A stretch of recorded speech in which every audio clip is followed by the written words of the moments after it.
తెలంగాణ రాష్ట్ర ప్రభుత్వం భద్రాద్రి కొత్తగూడెం జిల్లా కొత్తగూడాన్ని కార్పొరేషన్గా ప్రకటిస్తూ ప్రకటన చేసింది. ఈ ప్రకటన పట్ల అనేక అపోహలు, అనుమానాలు ప్రజల్లో ఉన్నాయి.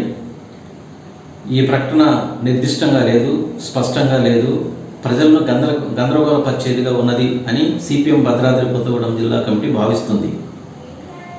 కారణం ఏంటంటే పాల్వంచని అట్లాగనే కొత్తగూడాన్ని కలుపుతూ రూరల్ ఏరియాలో ఉన్నటువంటి సుజాత నగర్లో 7 గ్రామ పంచాయతీలని కలిపి కార్పొరేషన్గా చేస్తున్నట్టుగా ప్రకటించారు.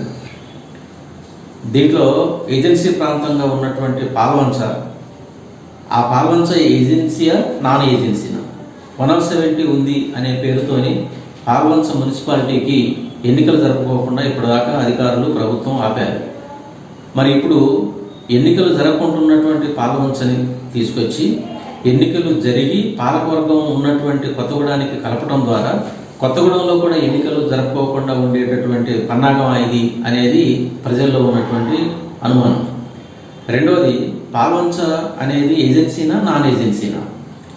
మూడవది, రూరల్ ప్రాంతంగా ఉన్నటువంటి సుజాత నగర్లో 7 గ్రామ పంచాయతీలు తీసుకొచ్చి ఇక్కడ కలపడం ద్వారా పక్కనే ఉన్నటువంటి అంటే పాల్వంచన అనుకున్న లక్ష్మీదేవిపల్లిని వదిలేశారు, కొత్తగూడెం అనుకున్నటువంటి సుంచుపల్లిని వదిలేశారు, దానిపైన ఉన్నటువంటి సుజాత నగర్లో ఉన్నటువంటి 7 పంచాయతీలను తీసుకొచ్చారు. కారణం ఏంటంటే నాన్ షెడ్యూల్ ఏరియా అని చెప్పేసి అంటున్నారు. మరి అది నాన్ షెడ్యూల్ ఏరియా అయితే పాల్వంచ ఏంటి, షెడ్యూల్ ఏరియానా నాన్ షెడ్యూల్ ఏరియానా? ఈ స్పష్టత కావాలి. నాలుగవది, అది రూరల్ ఏరియా. రూరల్ ఏరియాలో ఉన్నటువంటి గ్రామీణ పేదలకు ఉన్న వ్యవసాయ కూలీలకు ఉపాధి అవకాశాలు దెబ్బతింటాయి. కార్పొరేషన్ అవటం వల్ల జాతీయ గ్రామీణ ఉపాధి హామీ పథకం వర్తించదు. అట్లాగనే ప్రజలపైన పన్నుల భారాలు పడేటువంటి అవకాశం ఉంటుంది. వీటి వల్ల ప్రజలకు నష్టం జరుగుతుంది తప్ప లాభం జరగదు.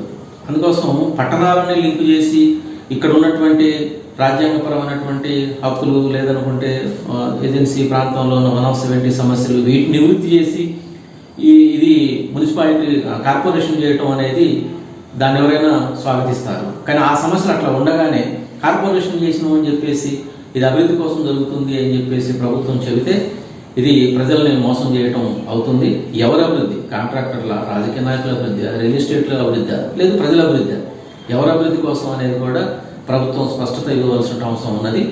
అందుకోసం ప్రభుత్వం ఇది కార్పొరేషన్గా ప్రకటించడానికి నిర్దిష్టత లోపించింది కాబట్టి ఈ నిర్దిష్టతోని దీన్ని సవరణ చేయాలన్నటువంటి బాధ్యత ప్రభుత్వం పైన ఉంది.